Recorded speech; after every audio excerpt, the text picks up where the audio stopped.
Hello, hi, this is Bhuwani from India. I'm a travel influencer making a video for different social medias. I'm really excited to join this fam trip with MGM Muthu Hotels in conjunction with the Ministry of Tourism of Cuba and with Gaviota. It will help us a lot to make an amazing content in Cuba and show it to our Indians and around the world. I'm looking forward to meet the local DMCS and the travel community at Destinos Gaviota. See you all there. இந்த ஓப்பனிங்ல தெரிஞ்சிருக்கும் சே கிவேரானா யாருன்னு சொல்லிட்டு. இவரை பத்தி ஓரளவுக்கு தெரிஞ்சவங்க இப்ப வரைக்கும் என்ன நினைச்சிட்டு இருப்பீங்க, கியூபால பிறந்தவரா இருப்பார் அவரு அப்படின்னு சொல்லிட்டு. ஏன்னா கியூபன் ரெவல்யூஷன் இருக்குல்ல, இதுக்கு லீடா இருந்தது இவர் தான். சோ அதனால அப்படி நினைச்சிருப்பாங்க. ஆனா உண்மை என்னன்னா இவர் கியூபால பிறந்தவர் கிடையாது, அர்ஜென்டினால. நம்ம மெஸ்ஸி, மரடோனா இவங்கெல்லாம் ஒரு நபரை தெய்வமா போற்றி வணங்குறாங்களே, இவர் தான், சே கிவேராவை தான். அதுலதான் உங்களுக்கு தெரிஞ்சிருக்கணும் மனுஷன் எந்த நாட்டுல பிறந்திருப்பாருன்னு சொல்லிட்டு. 14ஆம் தேதி ஜூன் மாசம் 1928 இவர் அர்ஜென்டினால பிறந்திருந்தாரு. இவர் கொல்லப்பட்டது பாத்தீங்கன்னா பொலிவியால. அந்த பொலிவியால கூட ஏதோ சுற்றுலாக்காக போனவர் கிடையாது. அந்த இடத்துலயும் மக்கள் ஒடுக்கப்படுறான விஷயம் தெரிஞ்சு அங்க கால் வச்சிருக்காரு, போராட்டத்தை கையில் எடுத்திருக்காரு. அப்ப கொல்லப்பட்டிருந்தாரு. 1967 வருஷம் அக்டோபர் 9ஆம் தேதி 39 வயசுல கொரில்லா, பிசிஷியன், டிப்ளமேட், ஆத்தர்னு இவருக்கு பல பரிமாணங்கள் இருக்கு. இந்த மனுஷன் டாக்டர் எத்தனை பேர் தெரியும்? அதுதான் பிசிஷியன் சொல்லியிருந்தேன். இந்த கொரில்லா பயிற்சி இருக்குல்ல, இதை மத்தவங்களுக்கு சொல்லி கொடுக்கறதுல சே கிவேராவை அடிச்சுக்க முடியாது. ஒரு டாக்டர் கம் கொரில்லா ஃபோர்ஸ்ல ஒரு லீடு, நினைச்சு பார்க்க முடியல இந்த combination. Right.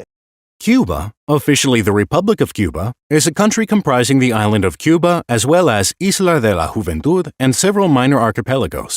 Cuba is located in the northern Caribbean where the Caribbean Sea, Gulf of Mexico, and Atlantic Ocean meet. It's also known as the Pearl of the Antilles. Welcome to our animated history channel. This show presents to you a brief history of Cuba. Before the arrival of the Spanish, Cuba was inhabited by three distinct tribes of indigenous peoples of the Americas: the Taino, an Arawak people, the Guanajuatabe, and the Siboney people. After first landing on an island, then called Guanahani, Bahamas, Christopher Columbus commanded his 3 ships to land on Cuba's northeastern coast on the 28th of October, 1492. Columbus claimed the island for the new kingdom of Spain and named it Isla Juana after Juan, Prince of Asturias. In 1511, the first Spanish settlement was founded by Diego Velázquez de Cuellar at Baracoa. The native Taino were forced to work under the encomienda system, which resembled a feudal system in medieval Europe. Within a century, the indigenous people were virtually wiped out due to multiple factors, primarily Eurasian infectious diseases, to which they had no natural resistance, aggravated by harsh conditions of the repressive colonial subjugation. On the 1st of September 1548, Dr. Gonzalo Pérez de Angulo was appointed governor of Cuba. He arrived in Santiago, Cuba, and immediately declared the liberty of all natives. The 7 Years' War, which erupted in 1754 across 3 continents, eventually arrived in the Spanish Caribbean. Spain's alliance with the French pitched them into direct conflict with the British, and a British expedition of 5 warships and 4,000 troops set out from Portsmouth to capture Cuba. The British immediately opened up trade with their North American and Caribbean colonies, causing a rapid transformation of Cuban society. They imported food, horses, and other goods into the city, as well as thousands of slaves from West Africa to work on the underdeveloped sugar plantations. Less than a year after Britain seized Havana, it signed the Peace of Paris together with France and Spain, ending the 7 Years' War. The treaty gave Britain Florida in exchange for Cuba. The population of Cuba in 1817 was about 600,000, of which 50% were white, 20% free people of color, and 30% black slaves. In 1868, a sugar planter called Carlos Manuel de Céspedes led a rebellion aiming at full independence from Spain. De Céspedes freed his slaves to fight with him for an independent Cuba. The rebellion resulted in a prolonged conflict known as the 10 Years' War. After the Spanish-American War, Spain and the United States signed the Treaty of Paris in 1898, which made Cuba become a protectorate of the United States. Cuba gained formal independence from the U.S. on the 20th of May 1902 as the Republic of Cuba. Under Cuba's new constitution, the U.S. retained the right to intervene in Cuban affairs and to supervise its finances and foreign relations. In 1924, Gerardo Machado was elected president. During his administration, tourism increased markedly, and American-owned hotels and restaurants were built to accommodate the influx of tourists. The tourist boom led to increases in gambling and prostitution in Cuba. The Wall Street crash led to a collapse in the price of sugar, political unrest, and repression. Protesting students, known as the Generation of 1930, turned to violence in opposition to the increasingly unpopular Machado. A general strike, in which the Communist Party sided with Machado, uprisings among sugar workers, and an army revolt forced Machado into exile in August 1933. He was replaced by Carlos Manuel de Céspedes y Quesada. A new constitution was adopted in 1940, which engineered radical progressive ideas, including the right to labor and health care. Batista was elected president in the same year. He outlawed the Cuban Communist Party in 1952. Between 1933 and 1958, Cuba extended economic regulations enormously, causing economic problems.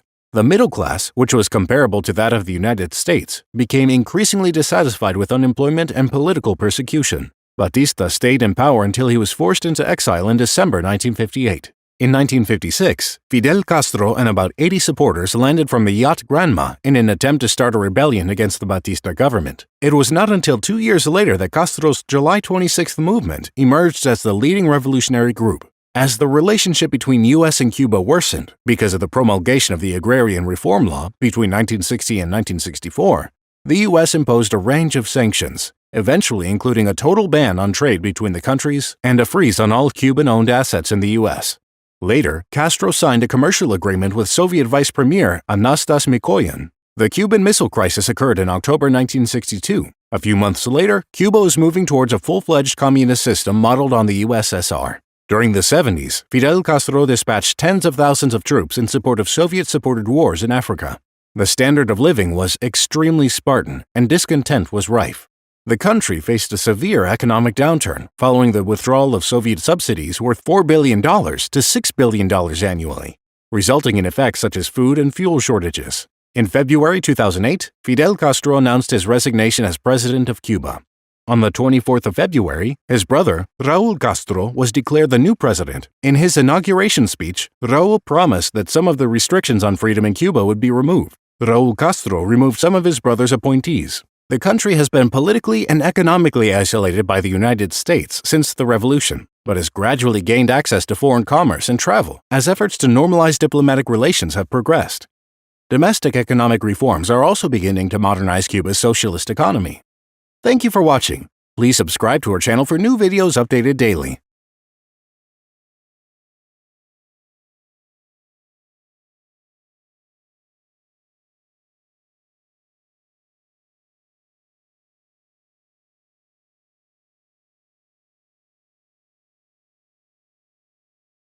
கம்யூனிசம்ங்கிறது கம்ப்ளீட்டா failure ஆனது. ஆனா கம்யூனிசமோட நோக்கம் நல்ல நோக்கம், ஒரு utopian view, ஒரு ideal view. அந்த வியூவை நோக்கி போயிட்டே இருக்கிற சமயத்துல டோட்டலிட்டேரியன் ரெஜிமா போய் முடியும்.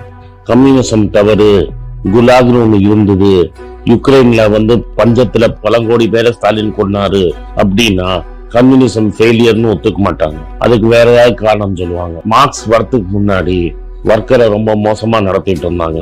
12 ஹவர் 13 ஹவர் வேலை செய்யணும், 7 நாளும் வேலை செய்யணும்னு இருந்தது. இன்னைக்கு ஒர்க்கர் ரைட்ஸ் இவ்வளவு தூரம் 6 நாள் தான் வேலை செய்வாங்க.